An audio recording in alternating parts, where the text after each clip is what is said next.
জয়গুরু, সকলকে আনন্দিত জয়গুরু। পরম দয়াল শ্রী শ্রী ঠাকুরের রাতুল চরণে প্রণাম নিবেদন করে প্রত্যেকের মঙ্গল কামনা করে আজকের আলোচনা শুরু করছি। অনেক সময় দেখবেন আমাদের মন অবসন্ন হয়ে পড়ে, সেটা যে কোনো কারণবশত হতে পারে। ঠিক সেই সময় আমাদের আবার শ্রী শ্রী ঠাকুরকে ডাকতে ইচ্ছাও করে না। আমাদের আজকের আলোচনার বিষয় সেটাই, যে মন অবসন্ন হলে তাকে ডাকতে ইচ্ছা না করলে তখন কি করা উচিত, কি করব? পরমদয়াল শ্রী শ্রী ঠাকুরের সন্নিকটে এক গুরু ভাই এরকমই এক প্রশ্ন বা বিষয় তুলে ধরেছিলেন। তখন শ্রী শ্রী ঠাকুর তাকে জানিয়েছিলেন,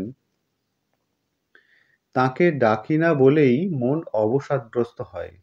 মনের কথা না শুনে গুরুর কথা শুনতে হয়। ভালো থাকি মন্দ থাকি নাম চালিয়ে যেতে হয়। ওর ভিতর দিয়ে আপসে আপ সব ঠিক হয়ে আসে। সংসারে সবই অস্থির। ইষ্টনিষ্ঠা ও বিশ্বাস যদি নিনড় হয়, তাহলে অস্থিরতার তুফানের মধ্যে তুমি পায়ের তলার একটা স্থির ভূমির সন্ধান পেতে পারো। নির্ভরতার একমাত্র স্থল পরমপিতা, পরম দয়াল তিনি।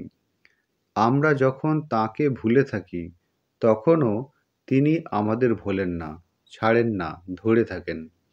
কিন্তু তিনি যে সর্বদার তরে আমাদের ধরে আছেন, তাঁর সেই দায়টা আমরা বোধ করতে পারি না যদি আমরা তাঁকে আঁকড়ে ধরে না থাকি।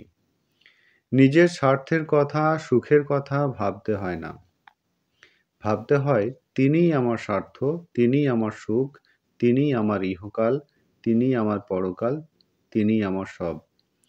ফলকথা, ভাববার বস্তু একমাত্র তিনিই। একেই বলে ভাবভক্তি। তখন তাঁর তৃপ্তি সাধনই হয় জীবনের ব্রত।